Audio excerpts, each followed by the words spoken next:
Okay, so in this demonstration, I'm going to show you how you can use our address qualification tool to look up lit fiber buildings for a particular carrier within a particular area. Now in this case, I'm going to use Comcast. I'm going to look for Comcast fiber. Okay, but I could look up, I could actually be using this to look up CenturyLink, Integra, AboveNet, etc. carriers that we've loaded into our system. Okay, so, and I'm going to show you in conjunction how to integrate this with Batch Geo so you can actually pull things up on a map. So that's a handy tool you're going to learn about as well. First thing I'm going to do is click on Qualifying Address. The system is designed to simply search for a zip code. I could actually also type in the city and state and pull up the zip code, but once I have identified the zip code, I click on View Details, and I would see who is available within that particular zip code of our database. In this case, we've got CenturyLink and Comcast. I'm going to, in this example, look for Comcast fiber-based services. Now, the first thing we're going to see here is we're going to see 1, 2, 3, 4, 5 lit buildings within this area. Now the address that I actually am looking for is 2300 Central Avenue. I don't see a 2300, which means that building is not a lit building. However, I do see a 2100, which is great.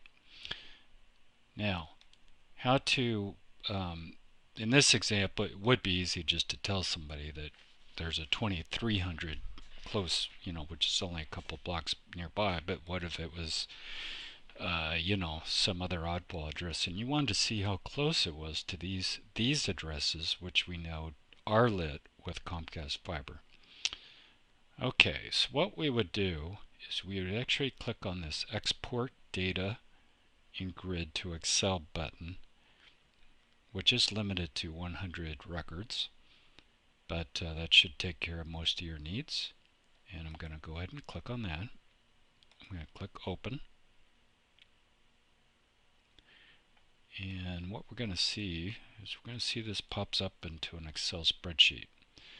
Okay, now what I'm going to go ahead and do, I'm just going to go ahead and add this right at the top, the address that I actually want to look for, 2300 Central Avenue. I'm just going to cut and paste these. The whole point of this is just to get this into a row and column format, and then I'm going to click Copy. Okay, so far going smoothly. The next thing I'm going to do is I'm going to go to a website called batchgeo.com. This is a great website. If you get nothing more out of this training, you learn how to use this website, you're going to thank me for it. We basically just click this deal right in the middle here, and I press Control V, which is just going to paste the contents of my clipboard into this menu. And at this point, I'm going to click on Map Now. And here we go. What we see here is we actually see the locations that popped up on our list. That gives us a visual representation of where the buildings in Boulder that we have that are lit. Now, I can then click on the icons here, and again, I probably should have used one that's a little farther away, because we can see that right behind the A there's another one that if I zoomed up, there's a B. So we can see that they're very close to each other. Now what I might want to do is, say at this zoom level here, I use another handy tool, which would be, which I like to use, which is called Snagit. I would take a screenshot of this window here, and I would send it off to my customer. I would say, at 2300, we don't have fiber there, but at 20 site number B, we do have fiber. And again, I may have to zoom in on that. But then again, what I would do is I would just take a screenshot of this and show how closely other buildings are within this area. Now this doesn't show fiber routes, but I could do, there's lots of ways to do this. I could, but the main thing here I want to just show you is how to use our fiber lookup tool and how to integrate that with Badge Geo. That's all I have for today. I hope you enjoyed my mini training on how to use this tool. Oh, one more thing.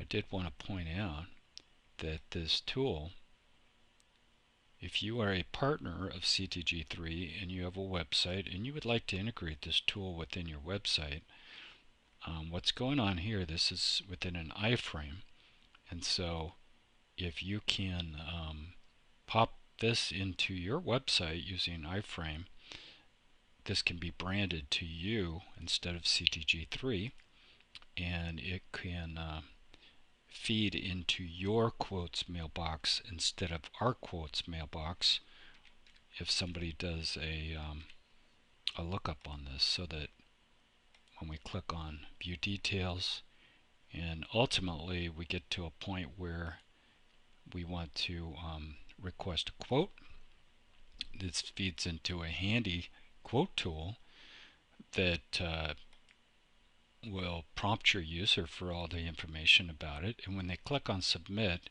it will go to a predefined email address. We typically recommend an alias, something similar to quotes at CTG3.com, which is what we use, and you will get a copy of all the information that was requested in on that quote.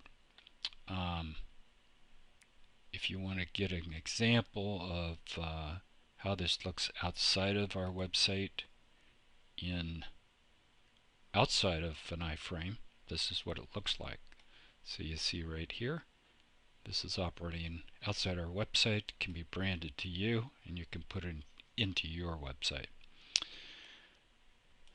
Again, that functionality is only available to CTG3 partners. Anybody can use our tool via the website. There you go. I hope you enjoyed our training. By the way, if you do want to become a CTG3 partner, click on Agent Program, select the type of program you're interested in.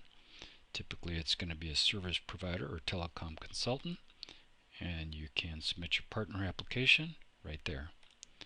That's all I have. Have a great day.